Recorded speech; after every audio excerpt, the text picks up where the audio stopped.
Hello everyone, welcome to home science classes. Home science classes में आपका स्वागत है। कैसे हैं आप? आशा करती हूँ अच्छे होंगे, खुश होंगे, मस्त होंगे और पढ़ाई कर रहे होंगे। आपको पता है कि आज संडे है और संडे को हम प्रैक्टिस ही करते हैं। वैसे भी हमारी प्रैक्टिस ही चल रही है तो हम कभी-कभी थ्योरी की क्लासेस कर लेते हैं। आप लोगों की डिमांड पर हमने आपके जो कलर का टॉपिक था उसकी पीडीएफ जो है तैयार कर ली है, बस थोड़ा ही उसमें बाकी है। तो हम कल जो है आपकी थ्योरी की क्लासेस करेंगे। अगर आपके पास कोई भी बुक हो, मतलब चाहे एनसीईआरटी बेस्ड बुक हो या फिर आपकी कोई भी बुक हो जो एससीईआरटी की बुकें चलती हैं हमारे यूपी में, आप उसे भी एक बार अगर आपके पास बुक है तो पढ़कर आइएगा। ये जो कलर का टॉपिक है ये काफ़ी बड़ा है आपका, क्योंकि आपको इसमें 2-2 सिद्धांत पढ़ने होते हैं, कुछ मनोभाव को पढ़ना होता है। साथ ही साथ हम अलग-अलग कमरों के लिए किस प्रकार से रंग योजना तैयार कर सकते हैं, काफ़ी चीज़ों को आपको पढ़ना होता है, तो टॉपिक आपका थोड़ा-सा लंबा है। अगर आपके पास कोई भी बुक अवेलेबल है, तो आप वहाँ से एक बार ज़रूर पढ़ लीजिएगा, ठीक? अगर और कहीं से नहीं, अगर नहीं बुक है, तो परेशान होने की ज़रूरत नहीं है। जो पिछली बार हमने होम मैनेजमेंट किया था, तो वहाँ पर आपका कलर का टॉपिक हुआ था। आप वहीं से देख सकते हैं, काफ़ी चीज़ें वहाँ पर मिल जाएँगी और इस बार कुछ चीज़ें हम ऐड भी करते हुए चलेंगे।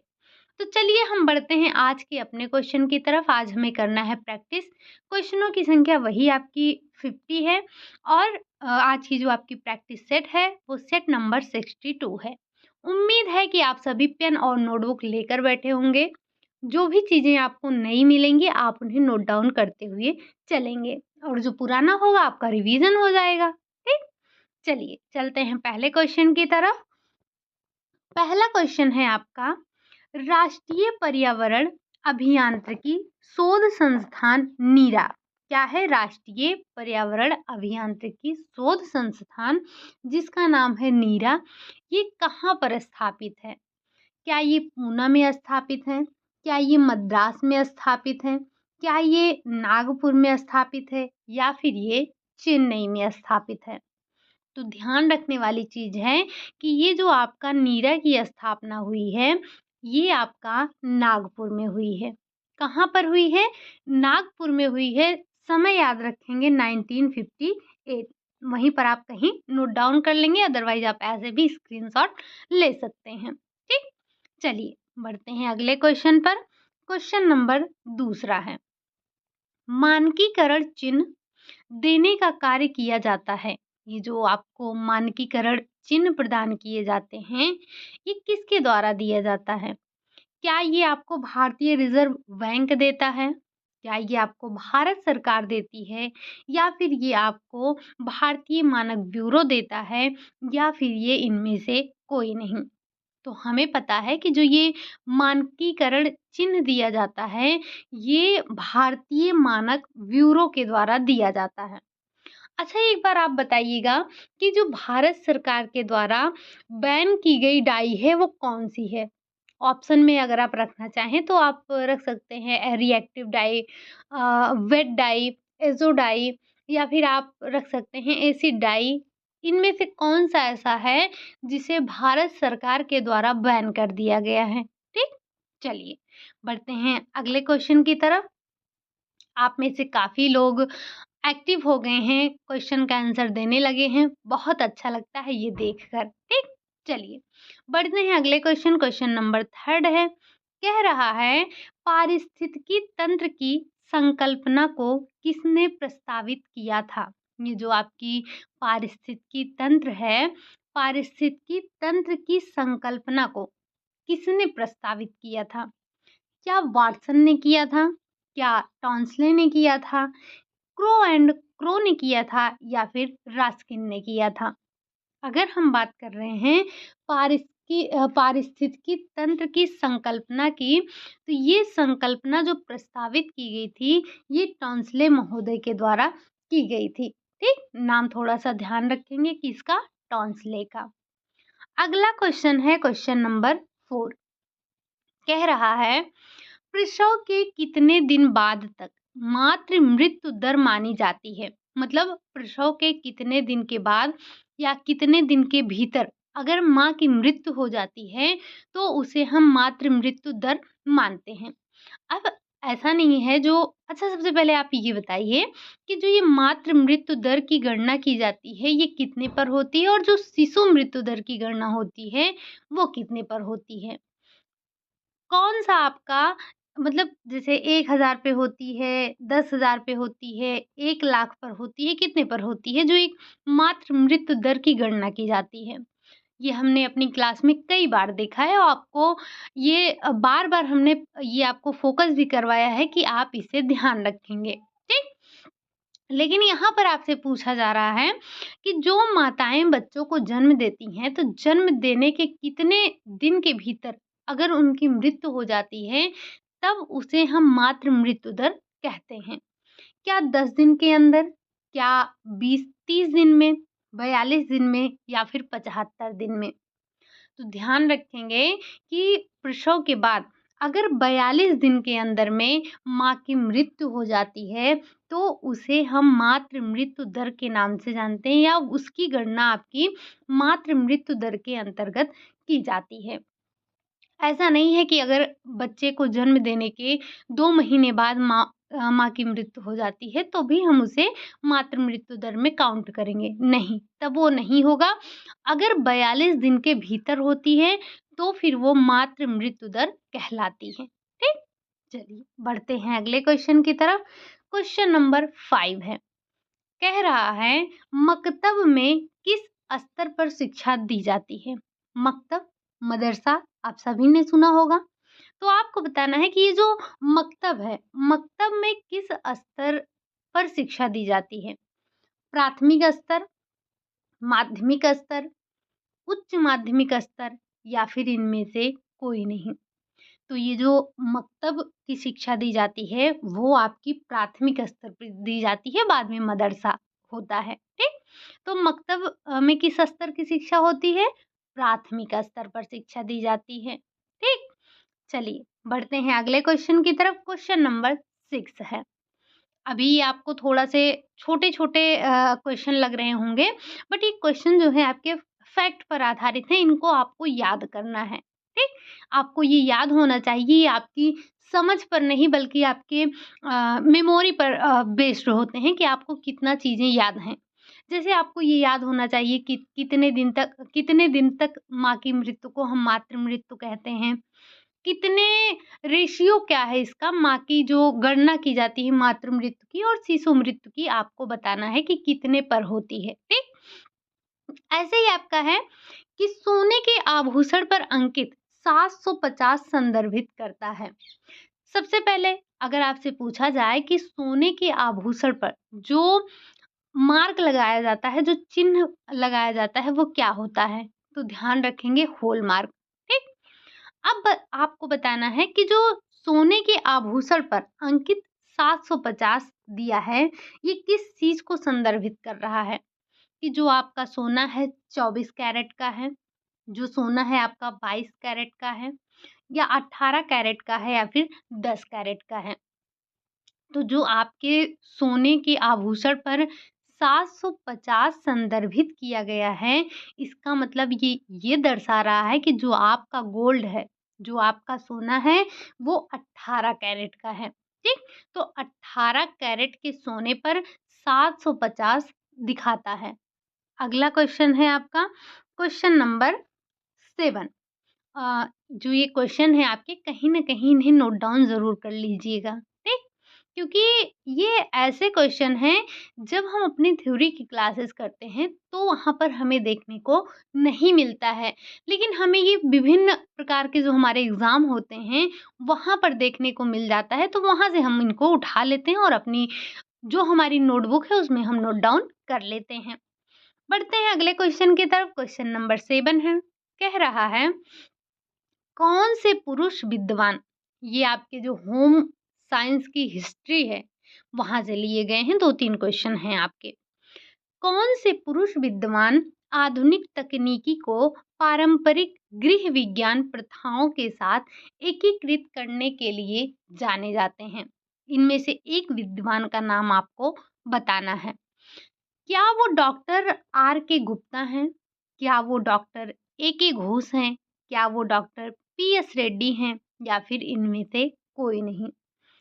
तो ध्यान रखिएगा, ये जो आपके डॉक्टर पी एस रेड्डी हैं, ये आधुनिक तकनीकी को पारंपरिक गृह विज्ञान प्रथाओं के साथ एकीकृत करने के लिए जाने जाते हैं। इनका नाम थोड़ा-सा आप ध्यान रखेंगे।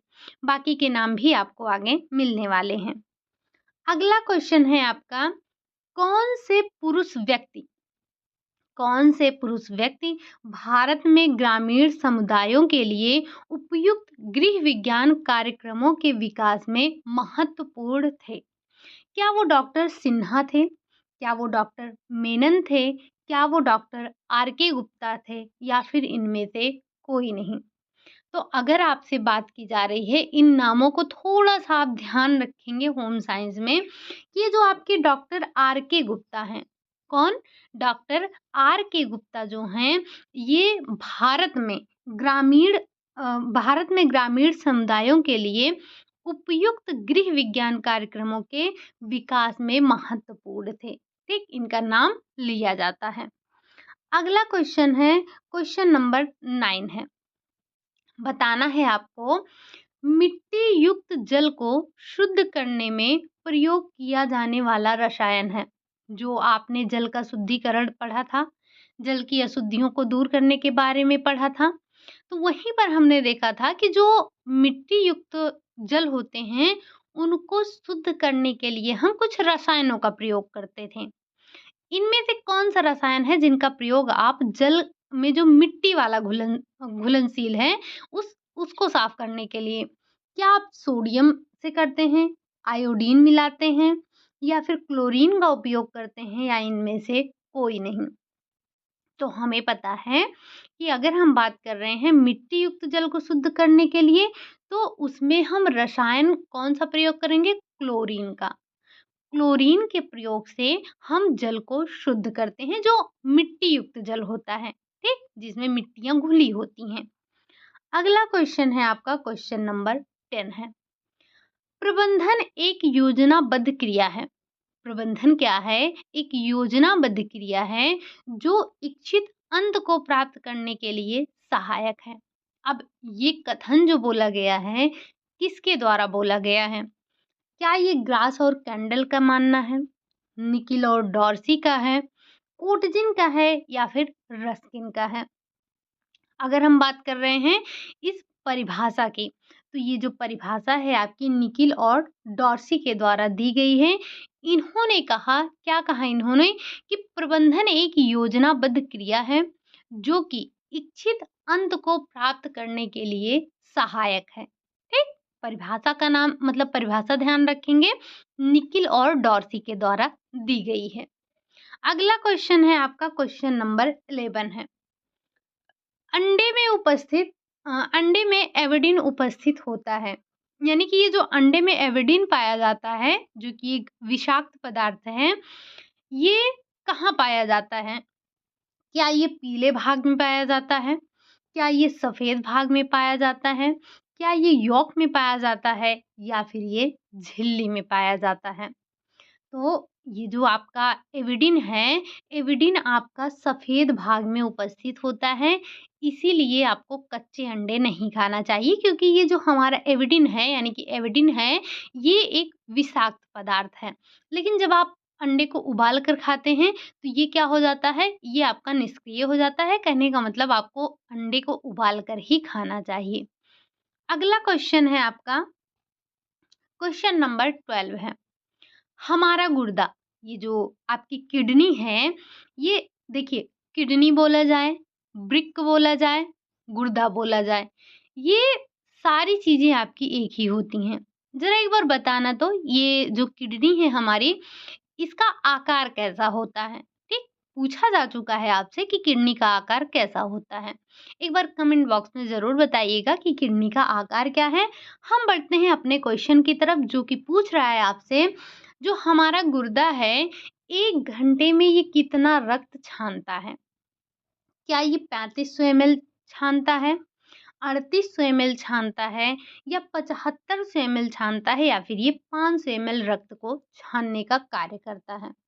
तो ध्यान रखिएगा, ये चीज़ें आपको ध्यान रखने वाली हैं कि जो हमारा गुर्दा है, ये हमारा गुर्दा 1 घंटे में 7500 यानी कि 7500 ml ब्लड को छानने का कार्य करता है। अगला क्वेश्चन है, क्वेश्चन नंबर 13 है, कह रहा है भोज्य पदार्थों के परिरक्षण में प्रसिद्ध विधि का उचित तापक्रम है। कहने का मतलब है कि जो हम अपने खाद्य पदार्थों का संरक्षण करते हैं उसके लिए जो सबसे अच्छा उचित टेम्परेचर है वो क्या है? 0 से 5 डिग्री सेल्सियस है, 4 से 10 डिग्री सेल्सियस है, 5 से 60 डिग्री सेल्सियस है या फिर इनमें से कोई नहीं। अब इसका आंसर तो आपका पहला हो गया कि 0 से लेकर 5 डिग्री सेल्सियस 4 से लेकर 10 डिग्री सेल्सियस जो है ये आपका उचित तापक्रम है। यानी कि जब आप अपने खाद्य पदार्थों का परिरक्षण करते हैं तो ऐसे में जो प्रसिद्ध तापमान है, उचित तापक्रम है वो कितना है? 4 से लेकर 10 डिग्री सेल्सियस होना चाहिए। अच्छा, आपके सामने एक और ऑप्शन दिख रहा है, इसका आंसर तो आपका यही हो गया, ठीक? ये जो 5 से लेकर 60 डिग्री सेल्सियस है, इसको हम क्या बोलते हैं? ये जो आपका टेम्परेचर है, इस टेम्परेचर को हम क्या बोलते हैं? जब हमने क्लास में थ्योरी की क्लास डिस्कस की थी, तो वहाँ पर आपको इसे अंडरलाइन करके हमने बोला था कि इस चीज़ को आप ध्यान रखिएगा। उम्मीद है कि आपको ये चीज़ें ध्यान होंगी और ये बहुत इम्पोर्टेंट भी हैं। आप एक बार कमेंट बॉक्स में ज़रूर बताइएगा कि हम इसे क्या कहते हैं, वरना आपको लास्ट में तो ये मिलेगा ही। अगर मैंने कह दिया कि बहुत इम्पोर्टेंट है, इसका मतलब मैंने रख भी लिया है, ठीक? चलिए, क्योंकि ऐसी चीज़ें हम बार-बार डिस्कस नहीं करते हैं। जो चीज़ें हम बार-बार डिस्कस कर लेते हैं, हम उनको क्वेश्चन में इंक्लूड बहुत कम करते हैं। लेकिन जो चीज़ें बार-बार नहीं आती हैं, उनको हमें क्वेश्चन में रखना होता है। तो चलिए बढ़ते हैं अगले क्वेश्चन की तरफ। तब तक अगर आपको याद आ रहा है 5 से लेकर 60 डिग्री सेल्सियस को हम क्या कहते हैं, तो एक बार कमेंट बॉक्स में ज़रूर बताइएगा। चलिए, बढ़ते हैं क्वेश्चन नंबर 14 की तरफ। कह रहा है अंतरराष्ट्रीय स्तर पर कौन सी संस्था भारत को जनांकिकी के अध्ययन हेतु सहायता प्रदान करती है? क्या वो डब्ल्यूएचओ है?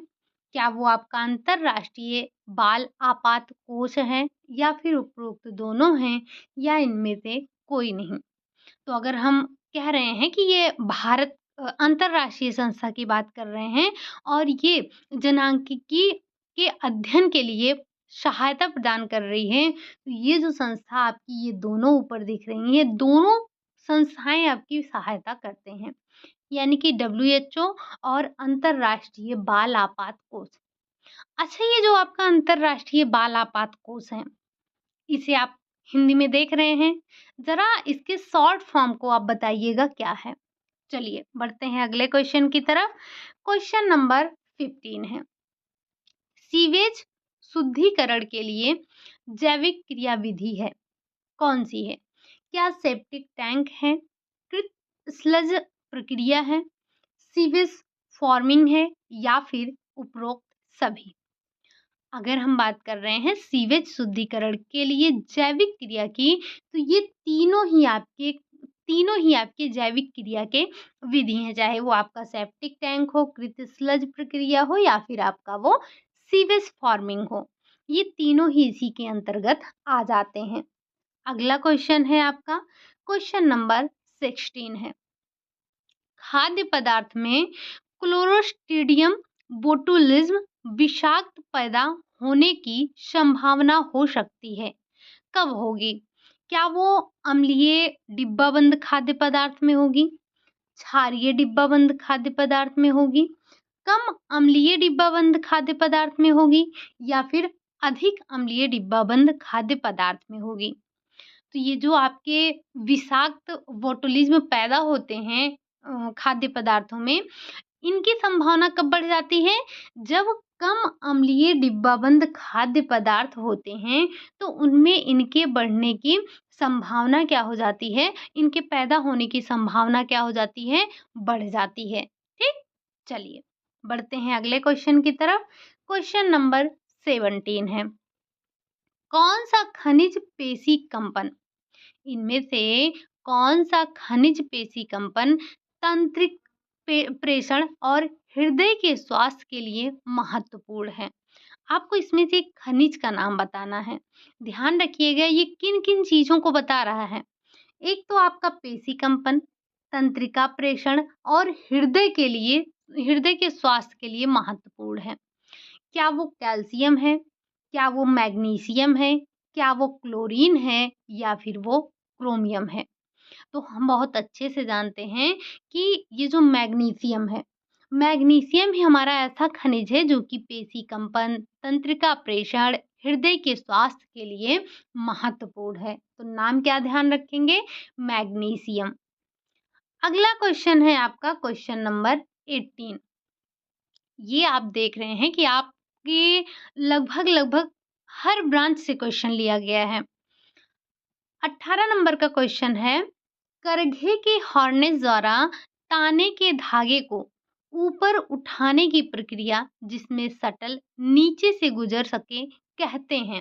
यानी कि जो आपका करघा है, करघे के हार्नेस के द्वारा जो ताने के धागे को ऊपर उठाने की प्रक्रिया जिसमें आपका जो शटल है वो नीचे से गुजर सके, इस प्रक्रिया को क्या कहते हैं?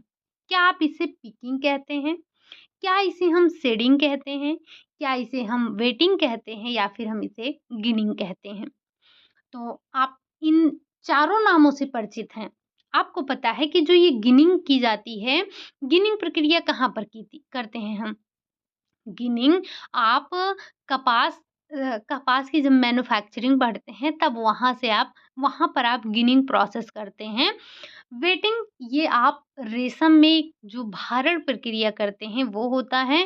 पिकिंग आपको पता है कि जब ताना बाना मतलब ताना आपका ऐसे लगा है और जब बाने का धागा जाता है और आता है तब इसे हम इस प्रक्रिया को एक पिक के नाम से जानते हैं। ठीक, बचा आपका क्या? बचा आपका शेडिंग। तो ये जो आपकी करघे से हार्नेस द्वारा ताने के धागे को ऊपर उठाने की प्रक्रिया जिसमें आपका जो शटल है वो नीचे से गुजर सके, इस प्रक्रिया को हम शेडिंग के नाम से जानते हैं। बाकी इन तीनों नामों से आप बाखूबी परिचित हैं। बढ़ते हैं अगले क्वेश्चन पर। क्वेश्चन नंबर 19 कह रहा है, कपड़े को चमक प्रदान करने के लिए कौन सी परिसज्जा की जाती है? अब वैसे तो आपने परिसज्जाएं काफ़ी पढ़ी हैं। जब हमने परिसज्जाओं की चर्चा की थी, कुछ नहीं तो हमने 10 से 12 परिसज्जाओं के बारे में पढ़ा ही था। आपको बताना है कि हमें अपने कपड़े पर चमक देना है। चमक प्रदान करने के लिए हम कौन-सी परिसज्जा करेंगे? क्या हम टेंटरिंग करते हैं? क्या हम मोयरिंग करते हैं? क्या हम शीरे करते हैं या फिर इनमें से कोई नहीं? तो आपको पता है टेंटरिंग यानी कि चौरस बनाते हैं कपड़े को। मोयरिंग वो एक प्रकार की परिसज्जा की जाती है जो हम क्या करते हैं पानी की लहरों के समान जो डिज़ाइन बनाते हैं। यहाँ पर अगर कपड़े के चमक प्रदान करने की बात की जा रही है तो वो है आपका सिरे।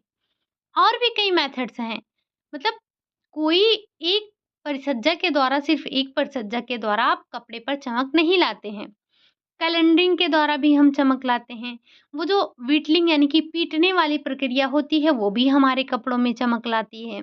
ये सिरे भी आपका एक परिसज्जा ही है जिसके द्वारा हम अपने कपड़ों पर चमक लाने का कार्य करते हैं। बढ़ते हैं अगले क्वेश्चन की तरफ। ये नया होगा तो वहीं जहाँ पर आपने परिसज्जा के बारे में लिखा था एक बार वहीं पर इसको भी लिख लीजिएगा। क्वेश्चन नंबर 20 है, कह रहा है किशोरावस्था की समुचित विशेषता को प्रकट करने वाला शब्द है परिवर्तन। कौन सा शब्द है? परिवर्तन। मतलब अगर आपने सिर्फ किशोरावस्था को परिभाषित करना है तो आप उसके लिए एक शब्द बोल सकते हैं परिवर्तन। अब ये परिवर्तन शारीरिक, सामाजिक और मनोवैज्ञानिक होता है। ये जो परिभाषा दी गई है किसके द्वारा दी गई है? क्या ये ग्रासियम कैंडल के द्वारा दी गई है? मैकाइबरियम पेज के द्वारा दी गई है, क्रो एंड क्रो के द्वारा दी गई है, या फिर विगे और हंट के द्वारा दी गई है। तो ये जो आपको किशोरावस्था के लिए एक शब्द बोला गया है जो कि परिवर्तन है, इस परिभाषा को देने वाले जो व्यक्ति हैं वो हैं विगे और हंट। इन्होंने ही इस परिभाषा को परिभाषित किया है। बढ़ते हैं अगले क्वेश्चन नंबर 21। क्या कह रहा है? कह रहा है आपसे, अंडे के सफेद हिस्से में पाया जाता है। अंडे के सफेद हिस्से में क्या पाया जाता है? वैसे आपको पता होना चाहिए कि जो आपका जैसे जो फैट होता है, जो वसा होता है, वो अंडे के पीले भाग में पाया जाता है। और जो ये प्रोटीन वगैरह होते हैं, ये जो प्रोटीन हैं, ये आपके कहाँ पर पाए जाते हैं? सफ़ेद भाग में पाए जाते हैं। अब इसके लिए आपको ये भी पता होना चाहिए कि अंडे में पाया जाने वाला प्रोटीन है कौन-सा? तो आपको पता है कि इन तीनों में से अंडे में जो प्रोटीन पाया जाता है, वो आपका एल्बुमिन ही है। तो अंडे के सफ़ेद हिस्से में क्या पाया जाता है? एल्बुमिन। अगर आपसे पूछा जाए कि अंडे के सफ़ेद हिस्से में क्या पाया जाता है, तो प्रोटीन। प्रोटीन में भी आपका एल्बुमिन दिख रहा है, तो आप एल्बुमिन पे लगा देंगे। बढ़ते हैं अगले क्वेश्चन की तरफ। क्वेश्चन नंबर 22 है। अंडे का यolk, वही जो पीला भाग होता है, किस विटामिन से समृद्ध होता है? Vitamin A, vitamin B, vitamin C, vitamin D. तो हमें पता है कि ये जो यolk होता है, इसमें एक प्रकार की जो वसा पाए जाते हैं, इसमें फैट वगैरह पाए जाते हैं, और ये क्या है, इसमें जो समृद्ध विटामिन है, ये जो विटामिन है, मतलब अंडे की yolk में जो पाया जाने वाला समृद्ध विटामिन है, वो आपका विटामिन ए होता है। ठीक? चलिए बढ़ते हैं अगले क्वेश्चन की तरफ। Question number 23। बच्चा एक साफ स्लेट की तरह पैदा होता है। क्वेश्चन बड़ा आसान सा है, परिभाषा बड़ी आसान सी है, कई बार पूछा जा चुका है, तो इसीलिए हमने भी यहाँ पर इंक्लूड कर लिया है। आपको बताना है ये परिभाषा किसने दी है, या ऐसा मानना किसका है कि जो बच्चा है वो साफ स्लेट की तरह पैदा होता है। आप उसके मन पर, मस्तिष्क पर जो चाहें वो लिख सकते हैं। हरलॉक है, जॉन लॉक का मानना है, अरस्तू का मानना है, या फिर इनमें से कोई नहीं। तो ध्यान रखेंगे, जो ये कहना है, जो मानना है, वो जॉन लॉक का मानना है। ये कहते हैं कि जो बच्चा है वो कोरी स्लेट की तरह है, साफ स्लेट की तरह है। आप उसके मस्तिष्क पर जो लिखना चाहें वो लिख सकते हैं। बढ़ते हैं अगले क्वेश्चन की तरफ। क्वेश्चन नंबर 24 है। अटैचमेंट थ्योरी विकसित की, किसने विकसित की? क्या ये स्किनर की है, जॉन लॉक की है, जॉन वाल्वी की है, या फिर हरलॉक की है? तो नाम थोड़ा-सा ध्यान रखेंगे, थ्योरी भी आपकी नई यहाँ पर जोड़ी गई है, जिसका नाम है अटैचमेंट थ्योरी, जो कि विकसित की गई है आपके जॉन वाल्वी के द्वारा। ठीक? तो थोड़ा-सा इस नाम को ध्यान रखेंगे। बढ़ते हैं क्वेश्चन नंबर 25 पर। आपको बताना है कि ट्विल बुनाई का कपड़ा है। अच्छा, आप में से जिन्होंने भी टेक्सटाइल अभी पढ़ा है, आप सभी ने पढ़ा है, तो एक बार आप लोग क्या करेंगे, आप एक बार ये देख लेंगे, जैसे सादी बुनाई का कपड़ा कौन-सा है, ट्विल बुनाई का कपड़ा कौन-सा है, ऐसे आपके कई बुनाइयों के कपड़े हैं, लिनो बुनाई का कपड़ा कौन-सा है, जैकार्ड बुनाई का कपड़ा कौन-सा है। एक बार इन चीज़ों को आप देखते हुए जाइएगा, क्योंकि यहाँ से एक आध क्वेश्चन आपके उठ ही जाते हैं कि किस बुनाई का ये कपड़ा है। ठीक? तो ये जो ट्विल बुनाई है, ट्विल बुनाई का कपड़ा आपका कौन-सा है? क्या गाबर्डिन है, ट्रिबल है, सर्ज है, या फिर उपरोक्त सभी? तो ये जो आपका ट्विल बुनाई का, ये 3 के तीनों आपके कपड़े हैं, ट्विल बुनाई के द्वारा बनाए जाते हैं। अच्छा, आपसे अगर पूछा जाता है कि जो ट्विल बुनाई का प्रभाव होता है, कई बार पूछा जा चुका है, ये जो ट्विल बुनाई का प्रभाव है, ये कैसा होता है? तो आप क्या बताएँगे? तिरछा प्रभाव होता है इसका, ठीक? इसकी डिज़ाइनें कुछ ऐसे तिरछी बनती हैं, ठीक? चलिए, ये आपके इतने जो 25 नंबर तक क्वेश्चन थे, ये आपके अदर-अदर एग्ज़ाम के या फिर कुछ सेल्फ मेड क्वेश्चन थे, कहीं न कहीं से उठाए गए क्वेश्चन थे। आप देखेंगे तो कुछ इसमें से जो आपके क्वेश्चन बनाए गए थे, उसमें से जैसे आपका ये ट्विल बुनाई का था, तो इसमें कुछ और ऑप्शन था, कुछ और ऑप्शन ऐड कर दिया गया है। तो इसी तरह से कुछ क्वेश्चन आपके पुराने क्वेश्चनों के बेस पर थे, कुछ आपके पुराने क्वेश्चन भी थे। लेकिन अब जो आप 26 से लेकर 50 तक क्वेश्चन देखेंगे, ये आपको सारे के सारे क्वेश्चन आपको एनसीईआरटी जो आपकी बेस्ड बुक है, वहाँ की है। आप सभी के लिए मैं आपसे यही रिक्वेस्ट करूँगी, अगर आपके पास कोई भी बुक है, चाहे वो 9th की हो, 10th की हो, 11th की हो या 12th की हो, चाहे एनसीईआरटी बेस्ड हो या फिर एनसीईआरटी ही हो या फिर आपकी एससीईआरटी ही हो। हालाँकि अब जो भी एससीईआरटी हैं आपकी, सारी की एनसीईआरटी बेस्ड हो गई हैं। तो जो भी इसमें क्वेश्चन दिए गए हैं, प्लीज़ उन्हें एक बार आप लोग अपनी आँखों से ज़रूर देख लीजिएगा। अभी हम आगे देखेंगे कि डिट्टो यही क्वेश्चन विथ ऑप्शन आपको एग्ज़ाम में मिले थे। तो जो भी आपके पास बुक है, अभी वैसे मुझे आपको न्यूट्रिशन साइंस जो अनीता मैम की बुक है, उसमें से मैंने क्वेश्चन नहीं करवाया है, तो जो अभी आपकी डिमांड है जिन टॉपिकों की, पहले हम उनको क्लियर कर लेते हैं। उसके बाद हम आपको उन बुक में जो क्वेश्चन्स हैं, जो डायरेक्ट उस बुक से उठाए जा सकते हैं, हम उन सारे क्वेश्चनों को यहाँ पर डिस्कस करेंगे, क्योंकि मुझे पता है आप सभी के पास हर राइटर की बुक नहीं है, किसी के पास कोई है, किसी के पास कोई है। तो आपके पास किसी भी राइटर की कोई भी बुक है, आप एक बार जो उसमें क्वेश्चन दिए गए हैं, उनको ज़रूर सॉल्व कर लीजिएगा। बहुत इम्पोर्टेंट है, क्योंकि इन बुकों से बिना ऑप्शन चेंज हुए डायरेक्ट क्वेश्चन वहाँ पर छाप दिए जाते हैं, ये समझ के रखिए। तो एक बार आपके लिए वो क्वेश्चन करना बहुत ज़रूरी है, क्योंकि देखिए, जो क्वेश्चन हम अपने आप से करवाते हैं, उनकी लैंग्वेज थोड़ा-सा अलग होती है, जो क्वेश्चन आपसे एग्ज़ाम में पूछे जाते हैं। लेकिन जो आपकी बुक में क्वेश्चन होते हैं या जो आपके पीवाईक्यू क्वेश्चन होते हैं, उनके आधार पर उसी लैंग्वेज में आपसे क्वेश्चन पूछे जाते हैं। ठीक? तो इस चीज़ को आप ध्यान में रखिए, कभी भी ये मत करिए कि अरे ये तो हमारा पीवाईक्यू है, इसको क्या करना है? नहीं, जो आप नए क्वेश्चन पढ़ेंगे उससे ज़्यादा आपके लिए इम्पोर्टेंट होते हैं जो आप पीवाईक्यू लगाते हैं, और साथ ही साथ जो आपकी बुक में दिए गए हैं, यहाँ से डायरेक्ट क्वेश्चन उठते हैं, और ये चीज़ मैंने आपको पहले भी बताया था और फिर से बता रही हूँ कि क्वेश्चनों को आप करके जाइएगा। आप देखेंगे, अगर जो आपकी मंजू पाटनी मैम की बुक है, होम मैनेजमेंट की, आप उसमें से देखेंगे तो आपके जो ये पारिवारिक संसाधन पूछा गया था, डिक्टो क्वेश्चन उठाया गया था।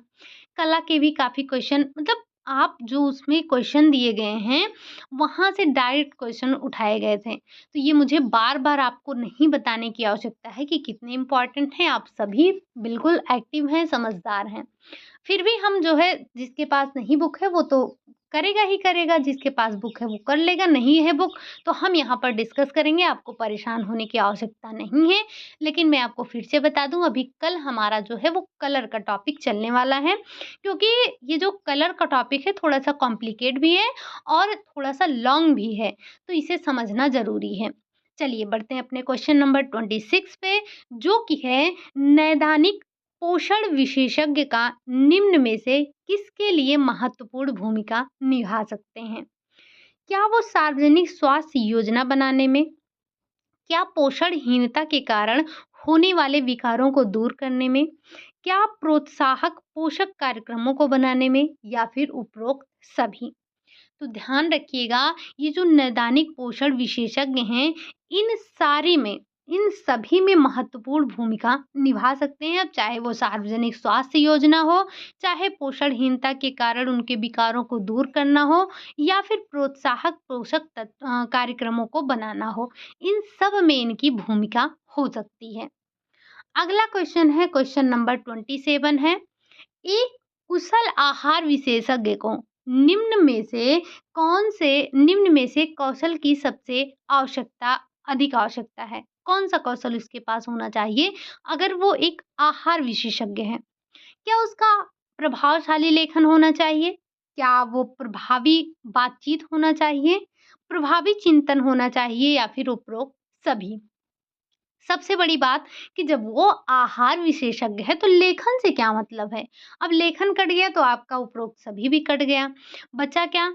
तो अगर कोई एक आहार विशेषज्ञ है, कुशल है, कौशल उसमें ये होना चाहिए कि वो अच्छे से बातचीत कर सके।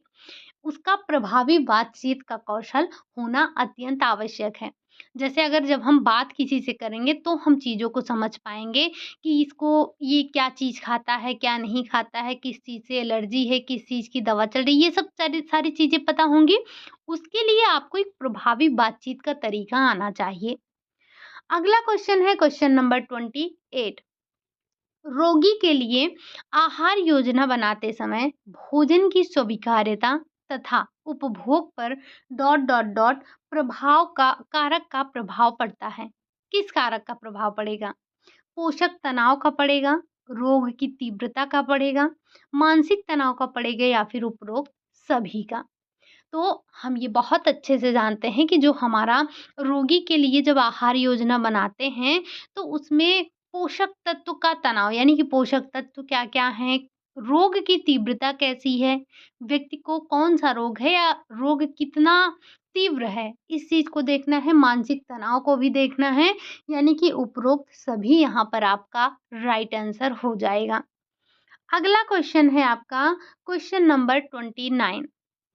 नैदानिक पोषक विधि को पोषण विज्ञान के अतिरिक्त का भी विज्ञान कहा जाता है। किसका विज्ञान कहते हैं? ये जो आपका नैदानिक पोषण विधि है, इसको पोषण विज्ञान के अलावा हम और क्या कह सकते हैं? क्या इसे हम महामारी विज्ञान कहते हैं, मनोविज्ञान कहते हैं, समाजशास्त्र कहते हैं या फिर उपरोक्त सभी? तो ये सारी चीज़ें, इन सारी चीज़ें आपको पता होना चाहिए। सॉरी, यहाँ पर पूछा जा रहा है नैदानिक पोषण विधि में को पोषण विज्ञान के अलावा और किस चीज़ का ज्ञान होना चाहिए? तो उसे महामारी विज्ञान का ज्ञान हो, मनोवैज्ञानिक ज्ञान हो यानी कि मनोविज्ञान का ज्ञान हो, साथ ही समाजशास्त्र का भी ज्ञान होना चाहिए। तो उपरोक्त आपका सभी यहाँ पर राइट आंसर हो जाएगा। अगला क्वेश्चन है क्वेश्चन नंबर 30 है। रोगी की चिकित्सीय आवश्यकताओं को पूरा करने के लिए समायोजित किए जाने वाले आहार को क्या कहते हैं? जो रोगी है, रोगी की चिकित्सीय आवश्यकताओं को पूरा करने के लिए जो आप समायोजित किए जाने वाले जो आहार है, उसको क्या कहेंगे? नियमित आहार कहेंगे, औषधि आहार कहेंगे, संशोधित आहार कहेंगे या फिर उसे हम चिकित्सीय आहार कहेंगे। तो इस आहार को जो रोगी के लिए समायोजित किया जा रहा है, उसे हम संशोधित आहार के नाम से जानते हैं। आप सभी ने चिकित्सीय आहार पढ़ा है, संशोधित आहार पढ़ा है, विनिर्मित आहार आहार पढ़ा है, फोर्टिफाइड आहार पढ़ा है, आपने हर तरह के आहार को पढ़ रखा है। हमने अपनी क्लास में डिस्कस किया है। अगर आपने क्लास नहीं देखी है, तो न्यूट्रिशन साइंस वाले फ़ोल्डर में जाइए। जो लास्ट में आपकी लास्ट की 4-6 क्लासेस हुई हैं, उन्हें आप एक बार ज़रूर देखिएगा। ठीक? चलिए, बढ़ते हैं क्वेश्चन नंबर 31 पर। एक तैयार मृदु आहार में किस प्रकार के खाद्य पदार्थ सम्मिलित होते हैं? क्या उसमें हम सभी प्रकार के खाद्य पदार्थ रखते हैं? मतलब चाहे ठोस हो, चाहे रेशे वाला हो या फिर कुचले हुए और शोरबा युक्त पदार्थ रखते हैं? गाढ़े तरल पदार्थ रखते हैं या फिर अधिक रेशे युक्त पदार्थ रखते हैं? तो हमसे यहाँ पर पूछा क्या गया है? मृदु आहार। मृदु आहार क्या है? तो जो ये कुचले हुए और शोरबा युक्त आहार होते हैं, इन्हीं को हम मृदु आहार रखते हैं। ठीक?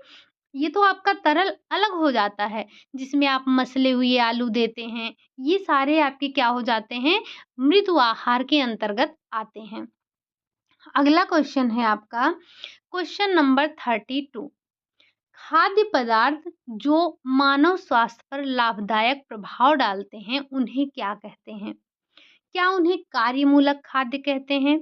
पढ़ा है आपने। क्या फार्मूलाबद्ध खाद्य कहते हैं उन्हें? पढ़ा है आपने। क्या संश्लेषित खाद्य कहते हैं उन्हें? ये भी पढ़ा है आपने। विनिर्मित खाद्य क्या है? ये भी पढ़ा है आपने। तो खाद्य पदार्थ जो मानव स्वास्थ्य पर प्रभाव अच्छा डालते हैं, उन्हें आप क्या कहेंगे? कार्यमूलक खाद्य पदार्थ कहते हैं। ठीक? ये सारे पॉइंट आप सभी ने पढ़ रखे हैं। अगला क्वेश्चन है आपका क्वेश्चन नंबर 33। कह रहा है खाद्य पदार्थ जो किसी विशिष्ट आवश्यकता वाले व्यक्ति के लिए तैयार किए जाते हैं, बीमारी के अनुसार केवल डॉक्टरी नुस्खे पर प्रयोग किए जाते हैं, उनका नाम बताएँ। मतलब जो ये भोजन जो तैयार किया जाता है, जो डॉक्टर के परामर्श के आधार पर दिया जाता है, उसे हम क्या कहते हैं? क्या उसे हम प्रतिआक्सी कारक कहते हैं, पादप रसायन कहते हैं, पोषण औषधि कहते हैं या फिर चिकित्सीय खाद्य पदार्थ कहते हैं? तो ऐसे खाद्य पदार्थ को हम चिकित्सीय खाद्य पदार्थ के नाम से जानते हैं, जो कि एक ये विशिष्ट भोजन तैयार किया जाता है और डॉक्टर की अनुमति पर ही दिया जाता है। ये आपका क्या कहलाता है? चिकित्सीय खाद्य पदार्थ कहलाता है। अगला क्वेश्चन है क्वेश्चन नंबर 34। ये क्या कह रहा है? भोजन में मौजूद उस नए घटक को पहचानें जिसे शोधकर्ताओं द्वारा खोजा गया तथा जो शारीरिक या जैविक गतिविधि द्वारा स्वास्थ्य को प्रभावित करते हैं। क्या कहते हैं उन्हें हम? क्या हम उन्हें न्यूट्रास्यूटिकल्स या पोषण औषधि कहते हैं? चिकित्सा खाद्य पदार्थ या मेडिकल फूड कहते हैं, एंटीऑक्सीडेंट कहते हैं या फिर फाइटोकेमिकल्स यानी कि जैव सक्रिय यौगिक कहते हैं। तो इसे हम जो भोजन में मौजूद नया घटक है, जिसको पहचानने यानी कि पहचानने जिसे शोधकर्ताओं द्वारा खोजा गया है और जो शरीर या मतलब शारीरिक या जैविक गतिविधि द्वारा स्वास्थ्य को प्रभावित करता है, उसे हम फाइटोकेमिकल्स कहते हैं। फाइटोकेमिकल्स कहिए या फिर जैव सक्रिय यौगिक कहिए। ठीक? चलिए बढ़ते हैं अगले क्वेश्चन की तरफ। Question number 35। ये क्वेश्चन आप में से कोई नहीं भूल सकता है। ये जो श्रीमती वर्मा पालक हैं, इनको नहीं भूलेंगे आप। ये आप जाकर देखेंगे जो आपकी एनसीईआरटी बेस्ड बुक है, उसमें से ये पूरा का पूरा ऐसे ही क्वेश्चन छापा गया था और यही आपके ऑप्शन में भी था, यही आपके मैं कह रही हूँ ये ऑप्शन भी ऊपर-नीचे नहीं हुए थे आपके। आप अपना पीवाईक्यू जाकर देखेंगे तो ये ऑप्शन भी आपके ऊपर-नीचे नहीं थे, डिट्टो यही क्वेश्चन आपको दिया गया था। खैर सेट अलग-अलग बने होंगे तो रहा रहा ही होगा, बाकी यही क्वेश्चन आपसे पूछा गया था।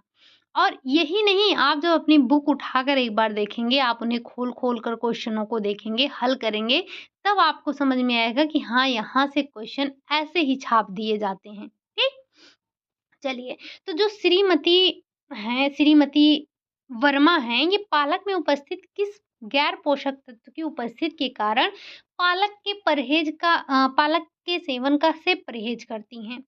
क्या फ्लेवोनाइड्स की वजह से, क्या फिनॉल्स की वजह से, लैक्टोज की वजह से या फिर ऑक्ज़ेलेट की वजह से? तो हमें पता है कि जो पालक में ऑक्ज़ेलेट पाया जाता है, इसी वजह से ये जो श्रीमती वर्मा जी हैं, ये पालक खाने से परहेज़ करती हैं। ठीक? ऑप्शन नंबर 4 आपका राइट हो गया।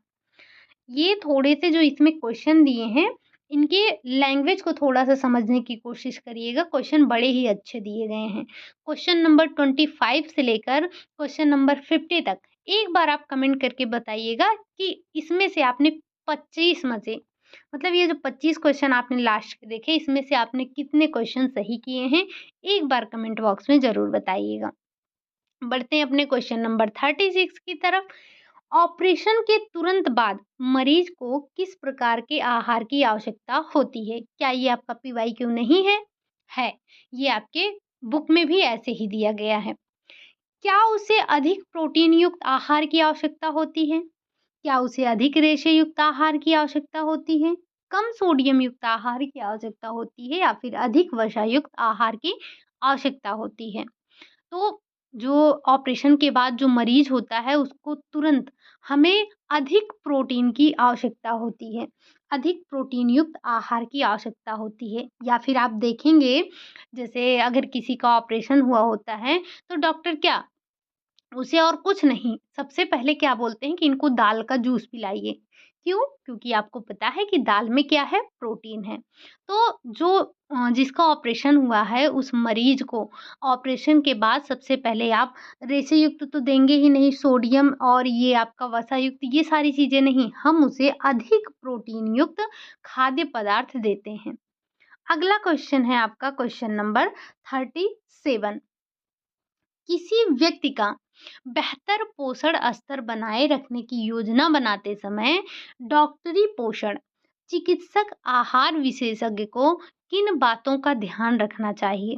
क्या व्यक्ति की भोजन संबंधी आदतों का, व्यक्ति की भोजन ग्रहण करने की आवृत्ति का, व्यक्ति की बीमारी तथा डॉक्टर द्वारा दिए गए इलाज का, या फिर उपरोक्त सभी का?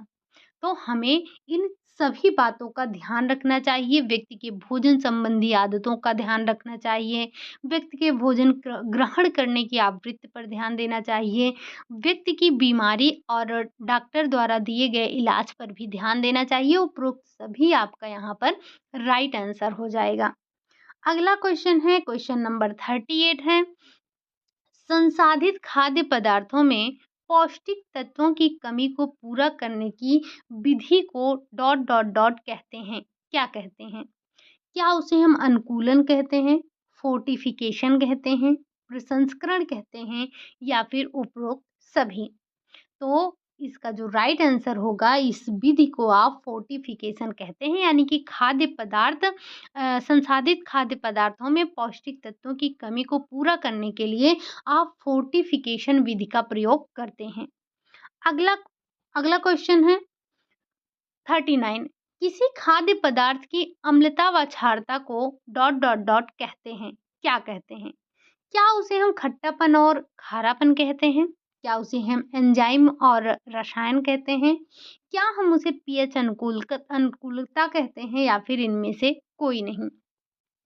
तो जो ये अम्लता और क्षारता है, इसे हम पीएच अनुकूलता के नाम से जानते हैं। क्या जानते हैं? पीएच अनुकूलता के नाम से जानते हैं। अगला क्वेश्चन है, क्वेश्चन नंबर 40 है, कच्ची खाद्य सामग्री को तैयार व अर्ध तैयार खाद्य पदार्थों में परिवर्तित करने की विधि है, कौन सी है? क्या खाद्य विज्ञान है? क्या खाद्य विनिर्माण है? क्या खाद्य संसाधन है, या फिर उपरोक्त सभी?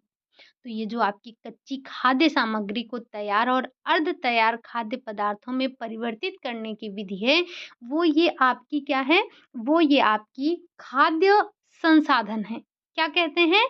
हम उसे खाद्य संसाधन कहते हैं। और आप सभी ने इन तीनों टर्म को बहुत अच्छे से पढ़ा है। बढ़ते हैं अगले क्वेश्चन की तरफ। क्वेश्चन नंबर 41 है, खाद्य पदार्थ को सूक्ष्म जीवों से सुरक्षा प्रदान करने की प्रचलित विधि है। जो हमारा खाद्य पदार्थ है, उसको सूक्ष्म जीवों से सुरक्षा प्रदान करने का जो प्रचलित विधि है, क्या है? क्या वो निर्जीवीकरण है? क्या वो आपका हिमीकरण है? क्या वो निर्जलीकरण है, या फिर उपरोक्त सभी? तो इन तीनों विधियों से हम सूक्ष्म जीवों से सुरक्षा प्रदान कर सकते हैं। निर्जीवीकरण भी कर सकते हैं, हिमीकरण भी कर सकते हैं, और निर्जलीकरण भी कर सकते हैं। अगला क्वेश्चन है, क्वेश्चन नंबर 42, सूक्ष्म जीवों की जैविक वृद्धि किन कारकों पर निर्भर करती है? क्या ये अनुकूल तापमान पर निर्भर करती है, हवा और नमी पर करती है, पीएच अनुकूलता पर करती है, या फिर उपरोक्त सभी पर करती है? तो ये सूक्ष्म जीवों की जो जैविक वृद्धि है, इन सभी कारकों पर निर्भर करती है, चाहे वो आपका अनुकूल तापमान हो, हवा और नमी हो, पीएच अनुकूलता हो, इन सभी पर निर्भर करती है। तो ऑप्शन नंबर 4 आपका राइट आंसर हो जाएगा।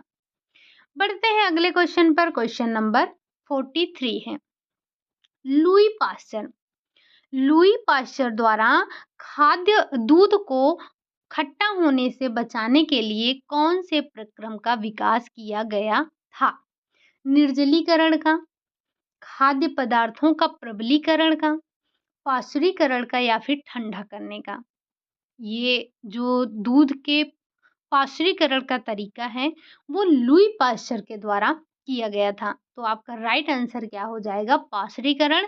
लुई पाश्चर द्वारा दूध को खट्टा होने से बचाने के लिए पाश्चुरीकरण का विकास किया गया था।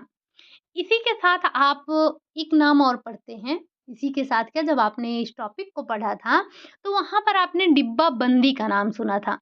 ये जो डिब्बा बंदी का कह सकते हैं प्रारंभ किया, या शुरुआत किया, या विकास किया, ये किसके द्वारा किया गया था? अभी आगे मिलेगा आपको। अगला क्वेश्चन है आपका, भोजन के बिगड़ने या नष्ट होने के लिए कौन सा कारक उत्तरदायी नहीं है? क्या वो कीड़े का आक्रमण है? क्या वो अनुपयुक्त ताप है? क्या वो ऑक्सीजन और नमी का प्रभाव है? या फिर सूक्ष्म जीवों के द्वारा संदूषण ना होना? तो यहाँ पर जो आपका राइट आंसर है वो हो जाएगा सूक्ष्म जीवों के द्वारा संदूषण ना होना। जब सूक्ष्म जीव संदूषण नहीं कर रहे हैं तो फिर ये कहाँ से ये उत्तरदायी हो गया आपके भोजन को बिगाड़ने पे।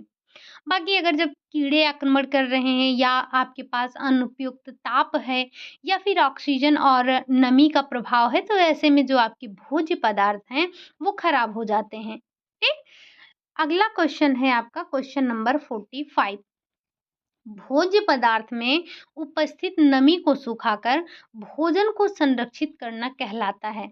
जब आप भोज्य पदार्थ में जो उपस्थित नमी है, अच्छा एक चीज आप सभी ने पढ़ी है और हमने अपनी क्लास में डिस्कस किया है कि जिस खाद्य पदार्थ में जल की जितनी अधिक मात्रा होगी उस खाद्य पदार्थ के खराब होने की संभावना उतना ज्यादा होता है। तो हम खाद्य पदार्थों की जो नमी है उसको कम कर देते हैं, हटा देते हैं।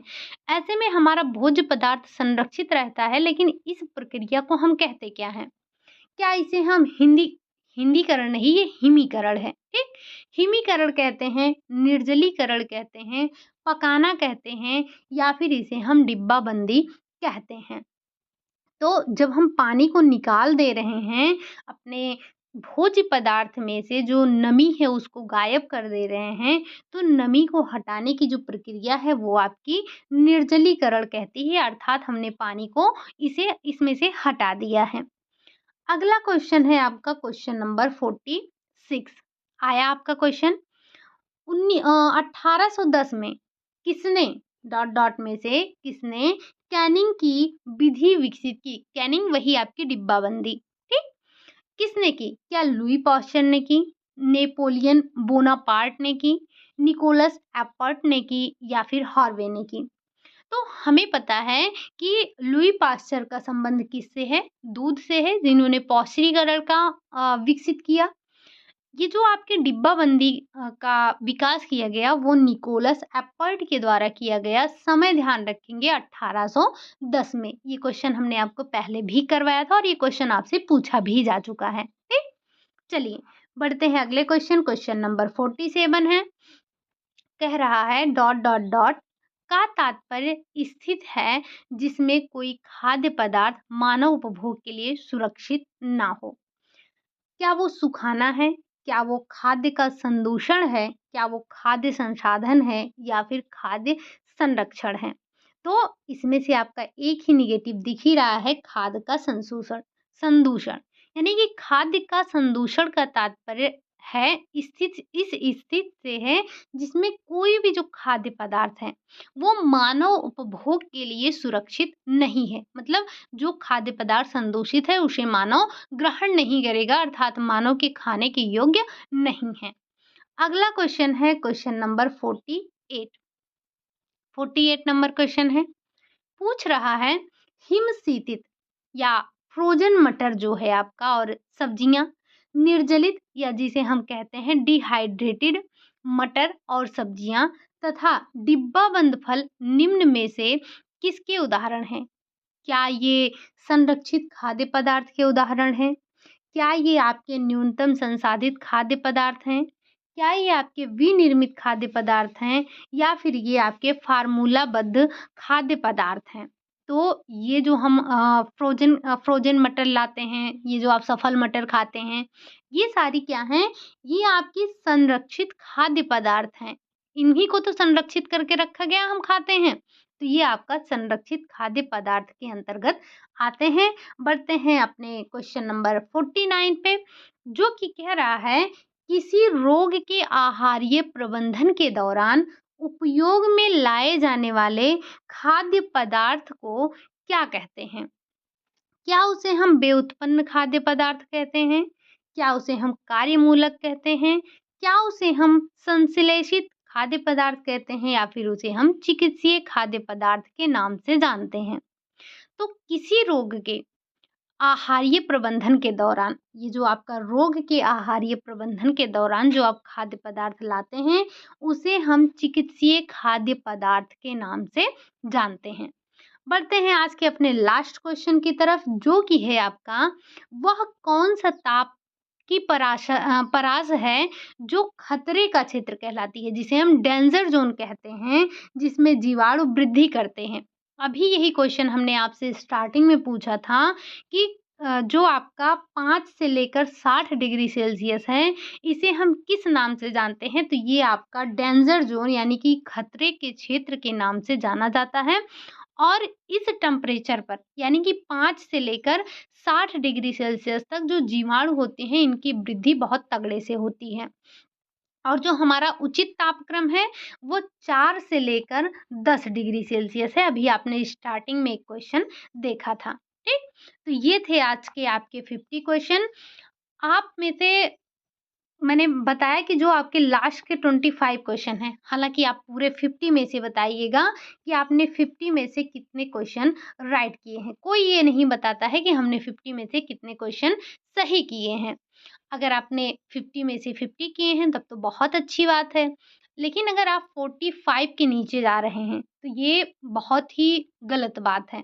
45 के नीचे आपको जाना नहीं है और 50 हैं तो बहुत अच्छी बात है। ये तो क्या ही कहें अब, बहुत अच्छी बात है। लेकिन फिर भी आप लोग एक बार कमेंट करके बताइएगा कि आपने 50 में से कितने क्वेश्चन सही किए हैं। अगर फिर भी नहीं बता पाते हैं तो 25, जो लास्ट आपने 25 क्वेश्चन किया है, उसमें से ज़रूर बताइएगा आपने कितने क्वेश्चन सही किए हैं। बाकी आज के लिए यही 50 क्वेश्चन रखेंगे। कल के लिए आप कलर का टॉपिक पढ़ने के लिए तैयार रहिएगा। एक बार रिवीजन रिवीजन क्या, एक बार आप जाकर क्लास ज़रूर ले लीजिएगा। 2 क्लास में हमने उसे कवर अप किया है, ठीक? चलिए फिर आज के लिए यही इतना रखते हैं। क्लास अगर आपको अच्छी लगी हो तो लाइक करिएगा, चैनल पर नए आए हैं तो सब्सक्राइब करिएगा। साथ ही साथ जो क्वेश्चन आपसे पूछा गया है उसका जवाब ज़रूर दीजिएगा। आपने कितने क्वेश्चन सही किए ये भी बताइएगा। मिलते हैं नेक्स्ट क्लास में, तब तक के लिए खुश रहिए, मस्त रहिए और पढ़ाई करते रहिए।